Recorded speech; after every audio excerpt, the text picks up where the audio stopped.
बात करेंगे बढ़ती ठंड की। उत्तर भारत में ठंड प्रचंड होती जा रही है। कोहरे का टॉर्चर नए साल में अभी थमने वाला नहीं है। दिल्ली एनसीआर समेत लगभग पूरे उत्तर भारत में देर से ही सही लेकिन सर्दी ने अपना पूरा असर दिखाना शुरू कर दिया है। सुबह की पहली किरणों के साथ ही दिल्ली एनसीआर और आसपास के तमाम इलाकों में कोहरे की मोटी चादर बिछ गई। पिछले कुछ दिनों से सड़कें धुंध में गायब हो गई। रेल और हवाई यातायात पर इसका असर पड़ रहा है। लोग ठिठुरती ठंड में घरों में दुबके हुए हैं। पहाड़ों पर बर्फबारी का दौर जारी और इसीलिए मैदानी इलाकों में शीतलहर ने जनजीवन को मुश्किल बना दिया है। राजधानी दिल्ली में वायु प्रदूषण का संकट एक बार फिर से गहराता हुआ वही नजर आ रहा है। हवा की दिशा बदलने, स्पीड इंक्रीज होने के बाद भी दिल्ली वासियों को प्रदूषण से अभी राहत मिलती हुई नजर नहीं आ रही है। केंद्रीय प्रदूषण नियंत्रण बोर्ड के आंकड़ों के अनुसार दिल्ली के कई इलाकों में AQI 300 के पार अभी जा चुका है, जिससे हवा की क्वालिटी बहुत खराब श्रेणी में पहुंच गई है। सांस लेना लोगों को बहुत ज्यादा मुश्किल हो चुका है। अलग अलग इलाकों की अगर हम बात करते हैं दिल्ली में, तो अलीपुर में AQI 309 दर्ज किया गया है। आनंद विहार में 350 दर्ज किया गया, अशोक विहार में 332, आयानगर में 228, बवाना में 276, बुराड़ी में 268, चांदनी चौक इलाके में 356 के आसपास AQI दर्ज किया गया है। वहीं DTU इलाके में 337, द्वारका सेक्टर 8 में 294, IGI एयरपोर्ट के इलाके में 180, ITO में लगभग 309, जहांगीरपुरी में 360, लोधी रोड में 218, मुंडका में 327, नजफगढ़ में 224, नरेला 334, पंजाबी बाग 327, आरकेपुरम 321, रोहिणी 360, सोनिया विहार 315, विवेक विहार 331, वजीरपुर में 343 AQI दर्ज किया गया है। IMD ने चेतावनी दी है कि आने वाले दिन में भी हालात और ज्यादा बिगड़ सकते हैं। राहत की उम्मीद नहीं है। 4 से 7 जनवरी के आसपास दिल्ली और आसपास के इलाकों में शीतलहर चलने की भी सीधी संभावना मौसम विभाग ने जता दी है, जबकि पंजाब, हरियाणा और राजस्थान में ठंड का प्रकोप बढ़ने वाला है। आज की अगर हम बात करें तो दिल्ली में घना कोहरा छाए रहने को लेकर भी येलो अलर्ट जारी किया गया है। हवाई और रेल यातायात पर भी असर बुरा पड़ रहा है। कई उड़ानें इस वक्त देरी से चल रही हैं। उत्तर प्रदेश के कई जिलों जैसे कि लखनऊ, वाराणसी, प्रयागराज में कोहरे के चलते ट्रैफिक जाम और दुर्घटनाओं का खतरा भी बढ़ चुका है। बात अगर आप पहाड़ी इलाकों की करते हैं तो गुलमर्ग, सोनमर्ग, पहलगाम और ऊपरी इलाकों में एक बार फिर ताजा बर्फबारी हुई है। बात अगर आप करते हैं हिमाचल, उत्तराखंड की, तो मनाली, रोहतांग पास, लाहौल स्पीति में हल्के से मध्यम स्तर की बर्फबारी हुई है। शिमला, कुल्लू की बात करें तो वहां ठंड बढ़ी है लेकिन अभी बर्फबारी नहीं हुई। ऐसे में पर्यटक काफी संख्या में पहाड़ों की तरफ रुख कर रहे हैं। उत्तर भारत में भीषण ठंड का प्रकोप इस वक्त जारी है। अगले कुछ दिन तक राहत मिलने की कोई उम्मीद नजर नहीं आ रही है। राजधानी में शनिवार को कोहरे का असर नहीं रहा। मौसम विभाग के अनुसार लखनऊ समेत कई जिलों में अगले 3 दिन तक शीतलहर को लेकर अलर्ट जारी किया है, जबकि बांदा, चित्रकूट, प्रयागराज लगभग कुल 30 ऐसे जिले हैं जहां पर घना कोहरा छाया रहेगा। उत्तर भारत में ठंड और दिल्ली में प्रदूषण की ताजा जानकारी आपको देंगे। हमारे संवाददाता हमारे साथ अलग अलग स्थानों से जुड़ गए हैं। दिल्ली से अक्षय इस वक्त मेरे साथ जुड़ गए हैं, धनंजय जुड़ गए हैं रांची से और रॉबिन हमारे साथ इस वक्त शिमला से जुड़ चुके हैं। सबसे पहले राजधानी दिल्ली का ही रुख कर लेते हैं अक्षय, क्योंकि देखिए कल ही हम चर्चा कर रहे थे कि थोड़ा जरूर कम हुआ था, AQI का स्तर थोड़ा बेहतर हुआ था, लेकिन जो पाबंदियां थी ग्रेड 3, ग्रेड 4 की वो हटा दी थी। अब एक बार फिर प्रदूषण बढ़ गया है, तो अब आखिर सरकार क्या करने वाली है?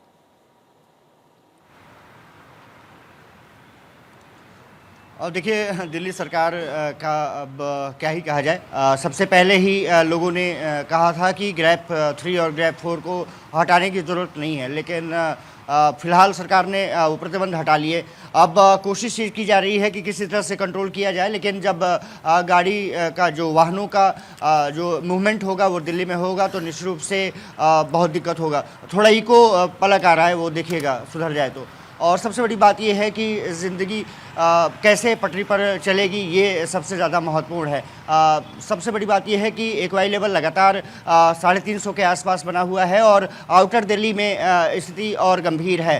प्रदूषण की स्थिति विकराल है और वाहन लगातार मूवमेंट कर रहे हैं। जब तक ये स्थिति रहेगी निश्चित रूप से दिल्ली वासियों को सांस की समस्याओं से निश्चित रूप से जूझना पड़ेगा। ठीक है, अक्षय के पास हम चलेंगे। अक्षय को कुछ यहाँ पर टेक्निकल ग्लिच लगना समझ में आ रहा है, क्योंकि आपने तस्वीरें भी देखी। अब हमारे साथ चूंकि धनंजय भी लगातार बने हुए हैं। धनंजय, भी हम चर्चा भी कर रहे थे कि अभी झारखंड में स्थिति भी यही है कि बहुत ज्यादा ठंड, कुछ इलाके ऐसे जहां पर पारा बहुत ज्यादा गिर गया है। क्या कुछ और अपडेट आपके पास मौसम को लेकर?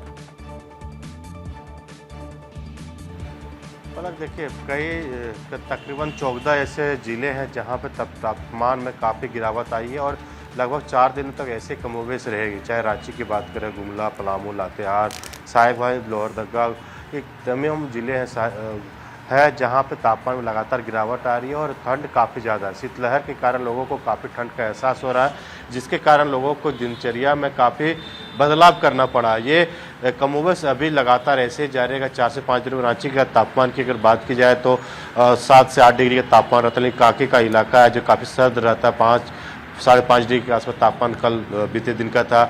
मैं एक्सक्लूसिव रांची का ग्रामीण इलाका है जहाँ पे भी तकरीबन 5.5 डिग्री का तापमान था। गुमला, पलामू, ये जहाँ ज़िले हैं जब 5, 4, 6, 7 डिग्री इस तरह से लगातार यानी लगभग 22 जैसे ज़िले हैं जहाँ पे आपको 10 से कम डिग्री का तापमान है और लगातार तापमान में गिरावट देखने को मिली। आज मौसम विभाग ने येलो अलर्ट जारी किया था घना कोहरा को लेकर। सुबह 10 बजे तक घना कोहरा का अलर्ट था कि आप ग्रामीण इलाका में अगर कहीं जाते हैं तो थोड़ा सा देर से निकले ताकि आपको यातायात में कोई दिक्कत ना, क्योंकि जो घना कोहरा था, रात भर घना कोहरा था, सुबह 10 बजे तक लगातार घना कोहरा ऐसे ही जारी था। हालांकि धीरे धीरे अब घना कोहरा जो है हट रहा है तो लोगों को थोड़ी राहत की सांस मिली, लेकिन धूप नहीं है जिसके कारण काफ़ी ठंड का एहसास हो रहा है। आज कल भी शाम से जो बादल है और जो फॉग का अलर्ट जारी किया था वो लगातार देखने को मिल रहा है और ऐसे कमोबेश रहेगा, जिसके चलते फ़्लाइटों में काफ़ी दिक्कत का सामना करना। 2 से 2.5 घंटे की फ़्लाइट डिले रांची पहुंच रही है। रांची से जो टेकअप करे वो भी डिले पहुंच रही है। 3 फ्लाइट कल रद्द करना पड़ा था।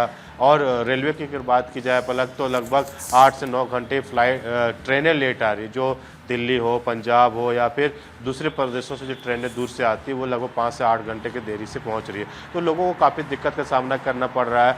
और सब शासन प्रशासन ने देखिए बच्चों को तो एहतियातन के तौर पर छुट्टी दिया था, नए साल के थे, नए साल तक छुट्टी भी कमोबेश बच्चों के लिए दिया गया था LKG से लेकर 12 क्लास तक, ताकि जो ठंड है उससे बचाया जा सके। और अभी भी कमोबेश वही स्थिति देखने को मिल रही है।